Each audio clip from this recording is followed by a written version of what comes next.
সংসার সুখী হয় রমণীর গুণে, যদি থাকে গুণবান স্বামী তার শনে। এই কথাটি কিন্তু কেউ বলে না, সবাই বলে সংসার সুখী হয় রমণীর গুণে। তো রাধে রাধে বন্ধুরা, তোমরা সবাই কেমন আছো? আশা করি তোমরা সবাই ভালো আছো। তোমাদের ভালোবাসাতে আমিও ভালো আছি। তো আবার চলে আসলাম নতুন আরেকটি ব্লগ নিয়ে। তো আমার ব্লগটা যদি তোমাদের ভালো লাগে, লাইক কমেন্ট শেয়ার করে দিও। আর যদি বেশি ভালো লাগে তাহলে আমার চ্যানেলটিকে সাবস্ক্রাইব করে আমার বন্ধু হয়ে পাশে থেকো। তো দেখো, সকালবেলা কিন্তু ঘুম থেকে উঠে পড়েছি। এখন বাজে 5:30 মতো। তো দেখো, ঘুম থেকে উঠে কিন্তু বিছানাপত্র আর কি তুলছিলাম। তো ওই যে বললাম না যে সবাই এই কথাটাই বলে যে সংসার সুখী হয় রমণীর গুণে। তো দেখো, আমরা রমণী আমরা গৃহিণীরা যতই কাজকর্ম করি না কেন, যতই কিছু করি না কেন, আমাদের স্বামী যদি আমাদের স্বামীরা যদি গুণবান না হয় বা কোনো কাজবাজ না করে, যদি তার কোনো গুণ না থাকে, তাহলে কি একটা সংসার কি পরিপাটি থাকবে বলো? তোমরাই বলো। হ্যাঁ, দুজনকেই কিন্তু গুণবান হতে হবে, তবে না একটা সংসার সাজিয়ে গুছিয়ে রাখা যাবে, সংসারটা সম্পূর্ণ হবে। তো এই কথার মাঝে যদি কোনো ভুল বলে থাকি অবশ্যই ক্ষমা করে দিও, দিদি বোন বা যাই বলো। তো দেখো, গল্প করতে করতে কিন্তু আমার বিছানাটাও তোলা কমপ্লিট হয়ে গেছে। আবার তুলে কিন্তু আবার বেড কাভারটা টান টান করে কিন্তু পেতে দিব, কারণ এই যে আগের দিনের যে বেড কাভারটা ছিল সেটা কিন্তু উঠিয়ে নিলাম, উঠিয়ে কিন্তু এটা আর কি পাতা হলো।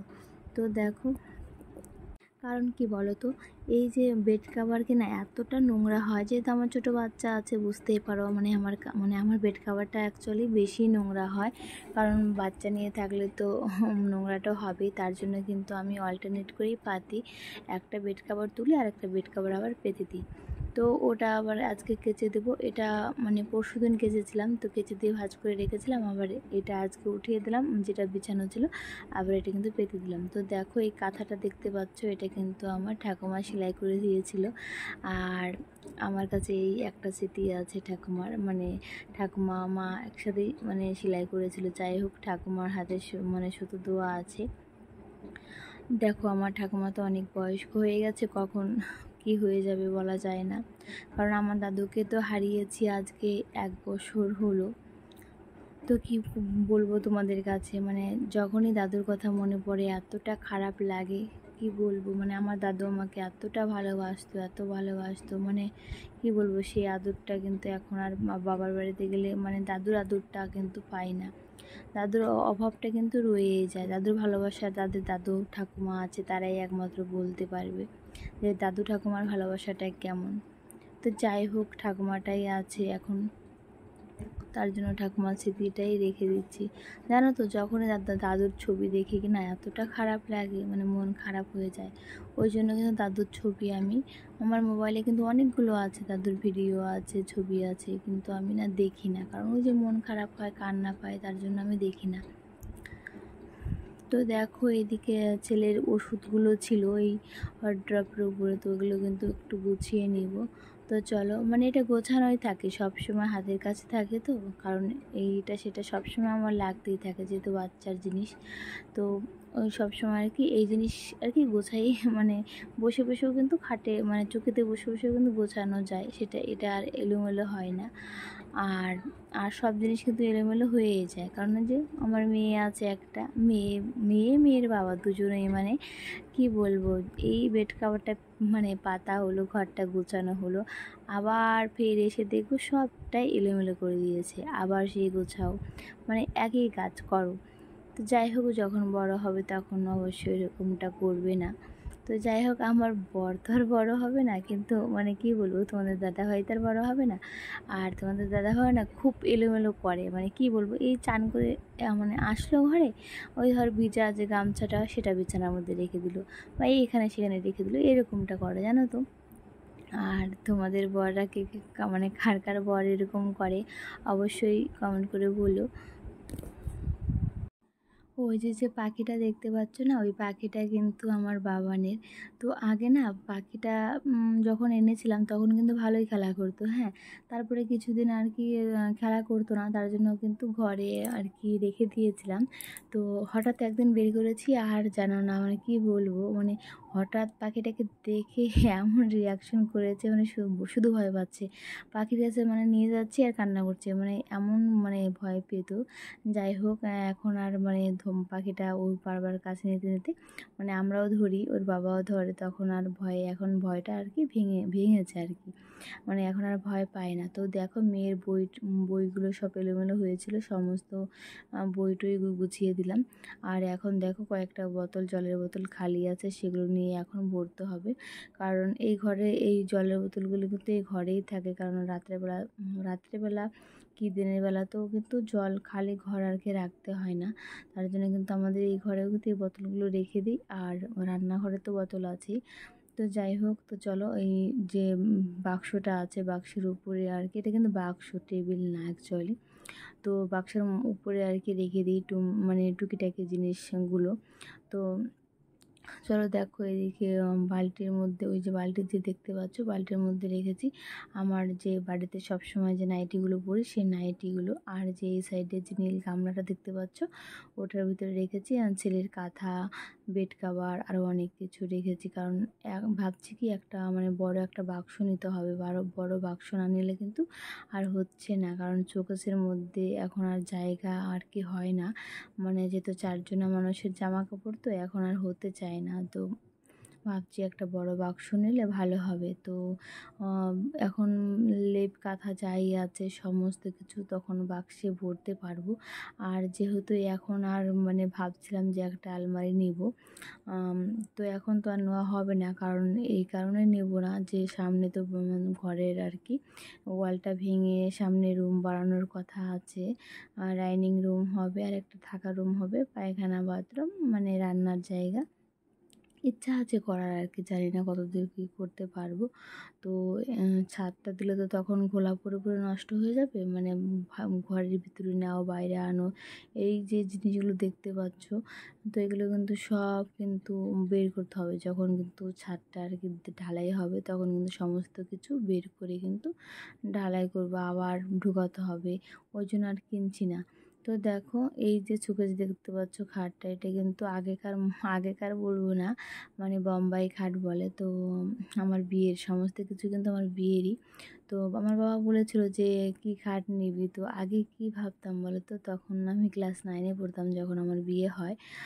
ভাবতাম কি যে বোম্বাই খাট না জানি কত ভালো হবে, মানে বোম্বাই থেকে বোধহয় আনা হবে, এরকমটা ভাবতাম। মানে আমার এত হালকা বয়সে বিয়ে হয়েছে, মানে কি বলবো তোমাদের কাছে, মানে এতটাই বোকা ছিলাম। যাই হোক, এখন যতটুকু বুঝি, আগে যদি এতটুকু বুঝতাম তাহলে তো হতোই, তাই না? যাই হোক,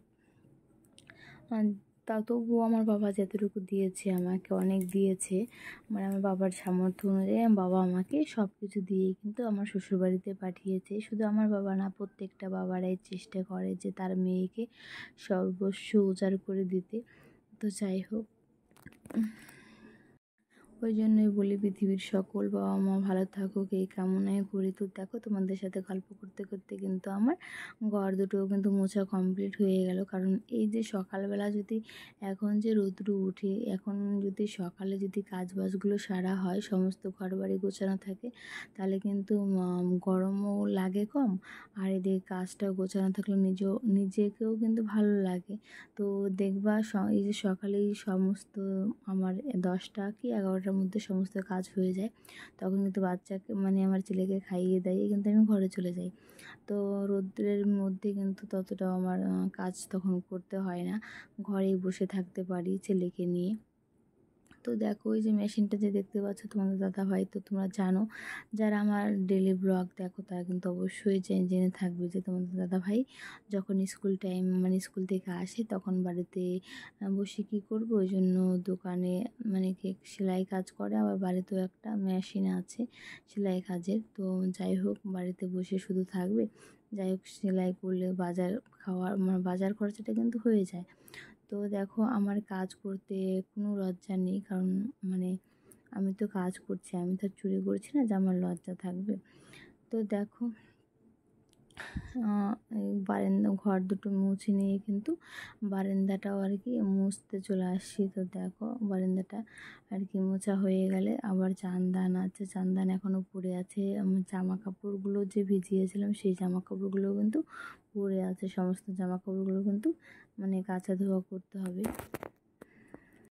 এই একটা অভ্যাস আমাদের গৃহিণীদের, মানে সংসারে দিনমান খাটুনি, মানে প্রত্যেক দিন কিন্তু একই একই খাটুনি করতে হয়। রান্না করো, বাসন মাজো, জামা কাপড় কাচো, মানে এরকম লেগেই থাকে সংসারের নাম না।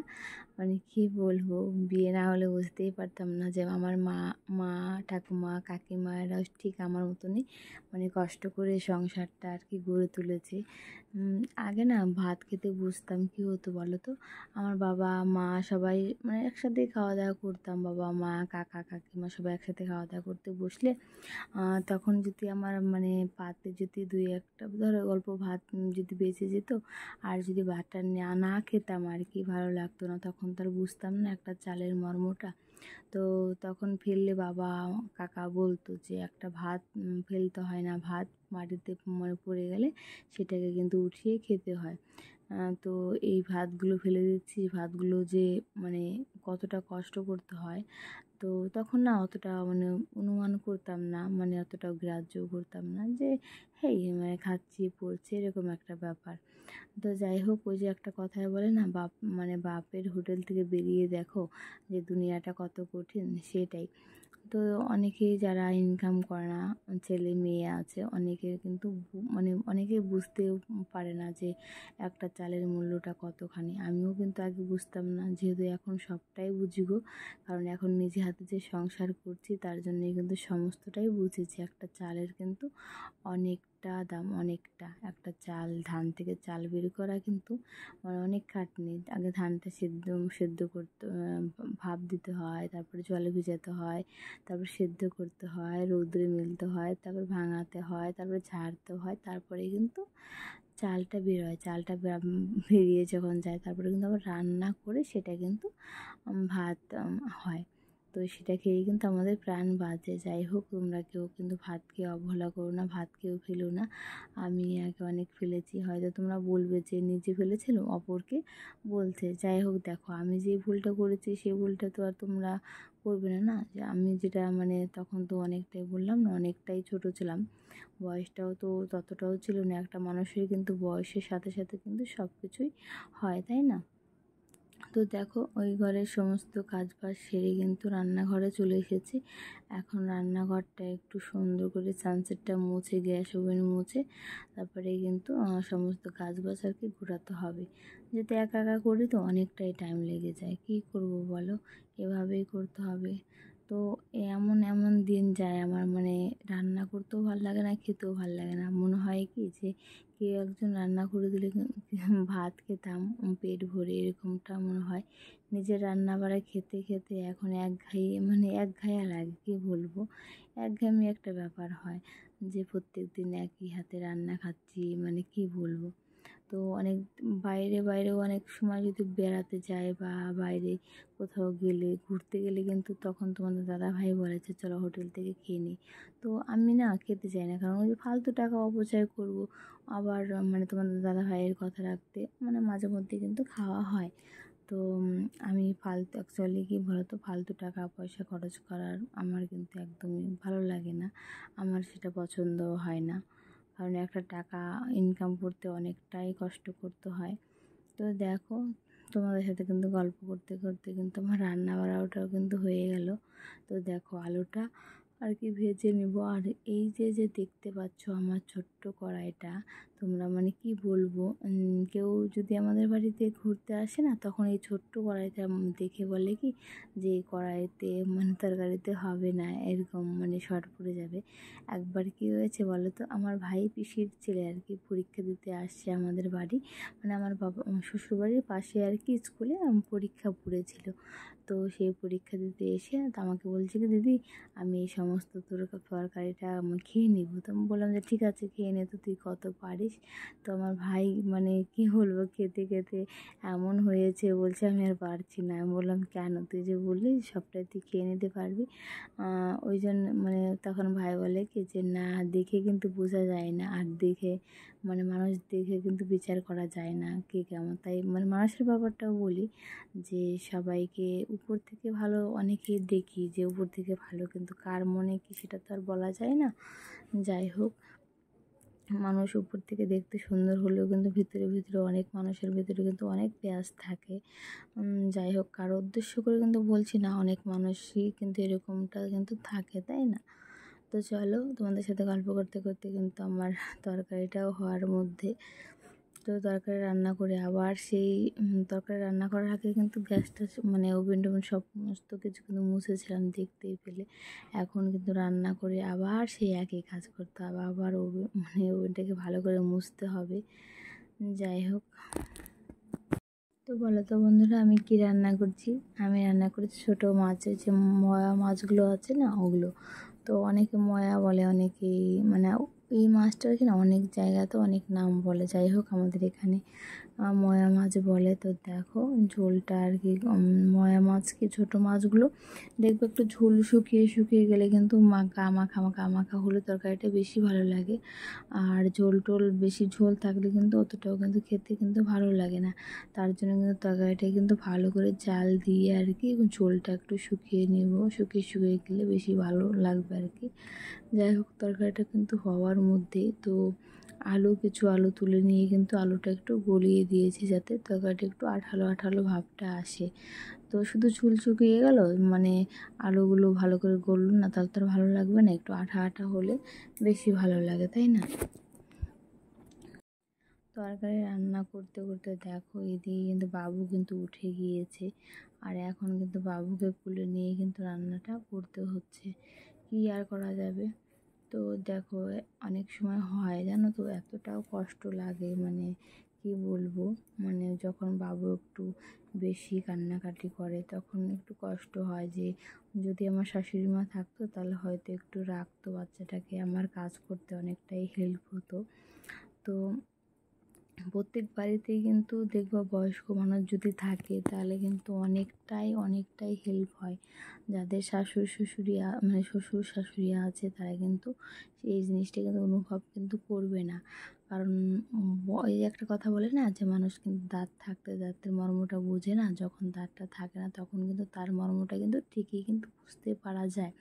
তো দেখো এখন কিন্তু আমি বুঝতে পারছি যে আমার শাশুড়ি না থাকার অবস্থাটা। তো আমার শাশুড়ি যখন মারা যায়, আমার বিয়ের ধরো 3 বছর পর আমার শাশুড়ি কিন্তু মারা যায়। তো আমার শাশুড়ি না ঘরে পড়া ছিল আর কি, অসুখ ছিল। তো আমার মানে আমার বরকে ওই জন্যই আর কি তাড়াতাড়ি আর কি বিয়ে দিয়েছে, যেহেতু আমার মানে যখন তখন আমার শাশুড়িকে মারা যেতে পারতো আর কি, এরকম একটা কন্ডিশন আর কি ছিল। যাই হোক, তো ওই জন্য কিন্তু আমার বর তাড়াতাড়ি করে বিয়ে করে। আর তো আমার বিয়ের পর মোটামুটি 3 বছর আর কি ভালো ছিল, তারপরে মারা গেছে। তো মানে মানুষের বয়স হয়ে গেলে মানে কি হয় সেটা আমার শাশুড়িকে দেখেই আর কি বুঝতাম, যে একটা মানুষ যখন বয়স্ক হয়ে যায় তখন কতটা অসহায় হয়ে পড়ে। আমার শাশুড়ি তো ঘরেই খাওয়া দাওয়া করতো, বিছানায় মানে পায়খানা পটি বলো পটি হিসু বলো সব কিন্তু বিছানাতেই করতো। কারণ উঠে যে বাইরে গিয়ে যে বডি করবে হিসু করবে সেমন ক্ষমতাটা কিন্তু আমার শাশুড়ি মার ছিল না, এমন অবস্থা ছিল। তো যাই হোক, তো দেখো আমার সোনা কিন্তু বাবুটা খেলা করছে, আর এইদিকে কিন্তু বেড কাভারগুলো সব ধুয়ে দিয়েছিলাম, কেচে দিয়েছিলাম, সমস্তটা কিন্তু শুকিয়ে গেছে। সকালে কেচে দিয়েছিলাম, যেহেতু এখন তো প্রচণ্ড রৌদ্র উঠে, তার জন্য কিন্তু জামা কাপড় শুকাতে বেশি টাইম নেয় না। তো দেখো জামা কাপড়গুলো সুন্দর করে করে ভাঁজ করে জায়গার জিনিস জায়গাতে রাখবো। আর দেখো আমার বাবুকে দেখো কি করছে, শুধু এদিক থেকে এদিক এদিক থেকে এদিক এরকমটাই করে বেড়াচ্ছে মোবাইলটা নিয়ে শুধু। আর যেহেতু না মানে আমার ছেলে মানে এতটা মানে চঞ্চল কি বলবো, যাই হোক বাচ্চা কাছে একটু চঞ্চল থাকে, কিন্তু আমার বাবুটা কিন্তু অনেক। তো দেখো কেমন করছে, এখন এদিক সেদিকে করছে। তো যাই হোক, বন্ধুরা, আমার ভিডিও আজকে অনেকটাই বড় হয়ে গেছে, আর বেশি বড় করলাম না।